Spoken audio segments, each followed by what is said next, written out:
Right, so this is Natalie's M3 3-litre. There you go. It's car 3 for Natalie. She must hate me.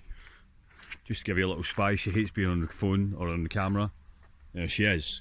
So as I said, yeah, this is car number 3 for Natalie, along with the FTO and the Civic that she's got. She must hate me, guys, but actually I'm pretty damn happy. As you can see from behind me roughly, and you'll see some pictures of the car, it's a beauty. Nice little 3.0 litre early E36 M3 in lovely black colour with lovely black Vader interior. It really is a bit of a peach, guys. That being said, it's not perfect. She has only done around about 2,000 miles in the last 10 years, and she's done a lot of sitting around. So there are a few things which aren't quite right with her. Natalie bought it about, when was it, last August? There's a bit of a story about that. We don't really want to tell it at this time, but if you are interested, then stick some comments down in the comments box. We might be brave enough to share that information with you in the future. She made the drive back 300 miles absolutely perfectly. We got her home, we tucked her up in the garage all nice and safe and warm. A little while later we went back to start her up and give her a bit of a run and give her a bit of a breathe. Little did she know that, well, little did we know that she was thinking something different. She had a bit of a mumbling idle, guys. Bit of a rough idle, bit of a misfire.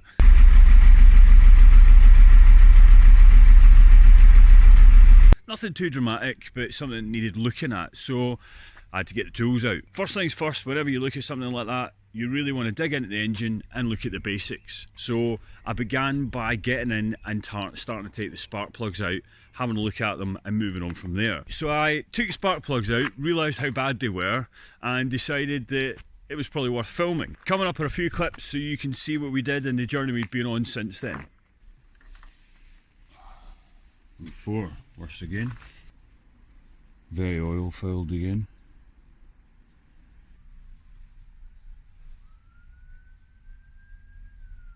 Just needs new plugs, man, desperately.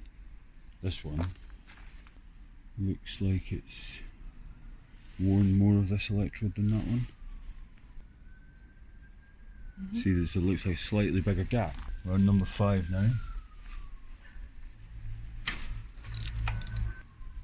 Oh, that's gnarly. Look at it. I will admit, these are some of the worst spark plugs I've ever seen. The actual tip bit's not too bad, but just like all the fucking rust and oil on them, man. What does it suggest? It's been sat for a long time. Condensation's built up inside those spark plug holes. There's moisture in the air. Nothing that we didn't already know, right? It's surprising in the fact that I can't believe anyone would have a car like this and not do your 101 of car maintenance. Just changes plugs, man, you know what I mean? But it fits the story. We need a contact tip on it, you know, it's fucking rusty.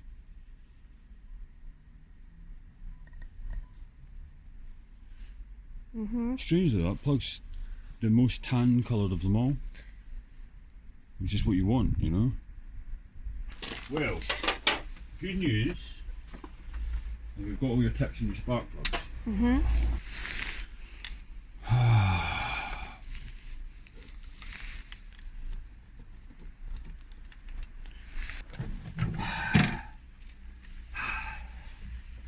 Now that looks fucking awesome.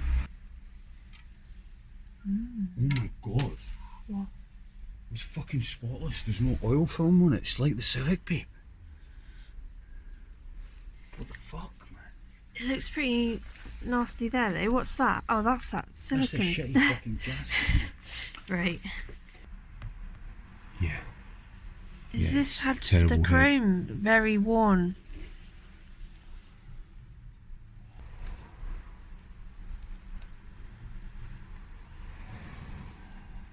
Yeah, I will admit those cams do look a bit rough. There's a lot of gunk. There's very little gunk. I mean, the silicone gunk. There's a lot of silicone shit everywhere, yeah. It's spotlessly clean, man. It's almost too clean, I don't understand. The cams have like a definite wear pattern on them, don't they? Yeah, they do. And that tip feels rough. Right, you've got a sensor tip there, which is your exhaust cam sensor. which has tiny metal shavings on it. What does that mean? I have no idea. I don't know if they'll have any effect. It's tiny amount of metal, it's not really that surprising. That's obviously a magnetic sensor, right? So it's got a magnet in the end of it, so it's going to grab little things like that.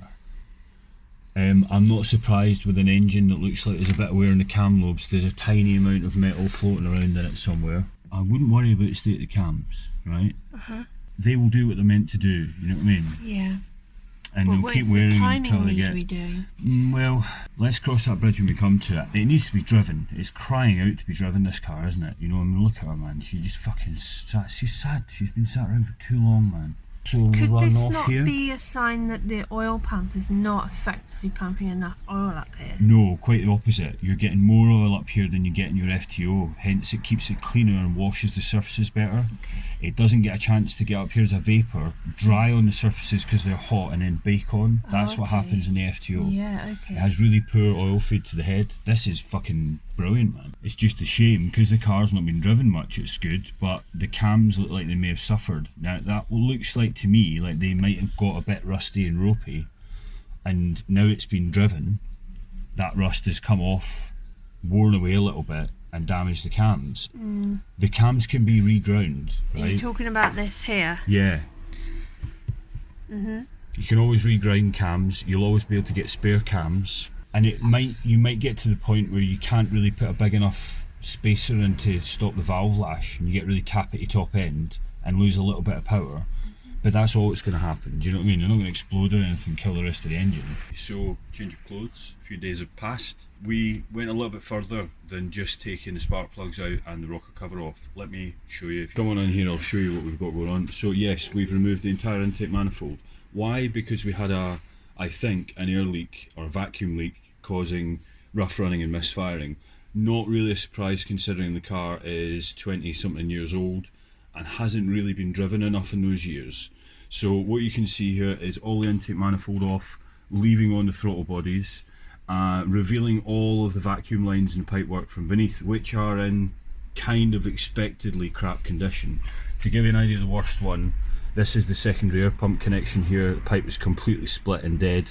Although that won't cause a vacuum leak into the engine, it's obviously something we don't want to leave like that. I've gone around the entire bay that I can see. So what I'm talking about here are things like this pipe here for the brake booster, which looks actually like it's in not bad condition. I'll check the one-way valve on that to make sure it's okay. We had a rather random piece of pipework here from underneath the throttle bodies. This is a vacuum connection for a vacuum solenoid, which was connected strangely with this weird bit of hard plastic pipe, sort of like that, with some really rough bits of rubber hose which were just crumbling and falling apart. I have no idea why this is in here. As far as I can see, that's not an OEM part. That looks like some sort of aftermarket fix, but that is absolutely rubbish, so that needed to go. And that's basically what I've done. So you've gone around everything that I can find here, and we'll show you what other pipes we have. Okay, so this is the M3 oil separator.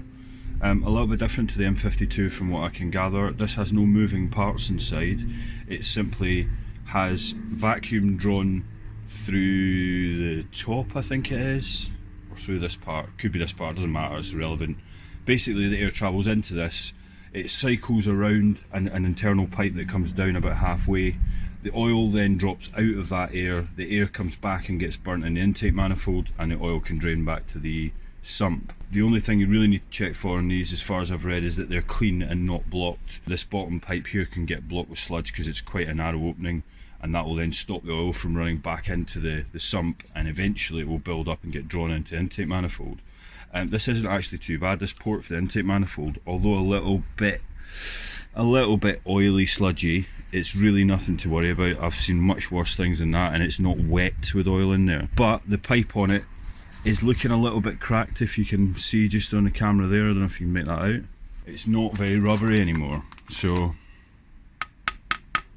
it's like it's made of solid plastic almost. So we're going to change that pipe as well. We have another idle air pipe, which, although still slightly rubbery, has the beginnings of a huge split starting to appear, which admittedly doesn't go the whole way through but isn't far away, and is beginning to tear where the Jubilee clip joined it. So again, that's rubbish, that needs to go in the bin. We've got his compadre here. Ignore this pipe on the end here, just looking at this rubber hose. Again, this isn't in too bad condition, but you can see it's had years of wear. Where the Jubilee clips have been sat, it's been pinched in, and this hasn't got long left before it starts going like the rest of them, because again, it's gone very plasticky. You know, rubber's great when it's nice and soft. So we're going to change that guy out for a new one as well. That's a plastic hose connected to him. Thankfully there's absolutely nothing wrong with that, and ignore this piece of coolant hose. And then finally we have one more pipe, which is another connection, I think from the crankcase separator back up into the intake.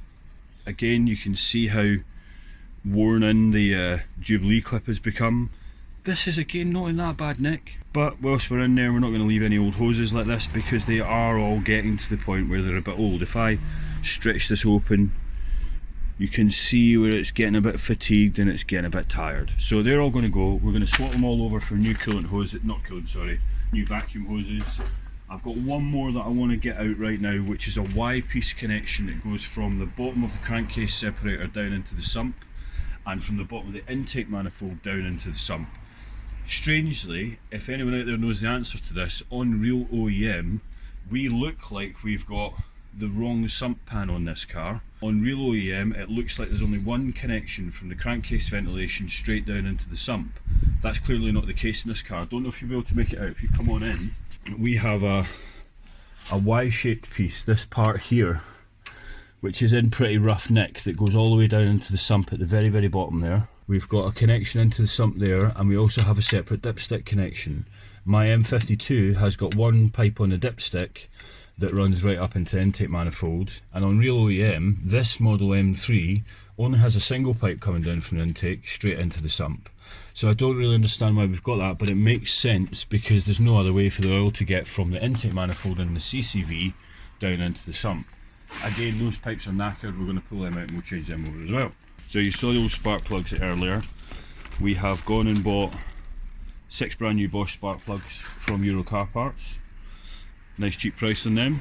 Let's hope they're not fake. They don't think they're fake. We're going to contact Bosch to make sure. We've read a lot about fake spark plugs recently. We don't want to be there. The rest of the parts, believe it or not, were cheaper from BMW, or more reasonable from BMW, than we can get anywhere else. Okay, so today we've completed putting the M3 engine back together by putting new rings in the intake manifold trumpets, and basically just chucking the intake manifold back on, putting the rocker cover back on, connecting up all the coil packs, putting the airbox back on it. Bob's your uncle, Fanny's your aunt. I think we are there and we're ready to give it a try and start it. Fingers, toes, everything crossed to make sure that there's not got anything wrong and it's not got any holes.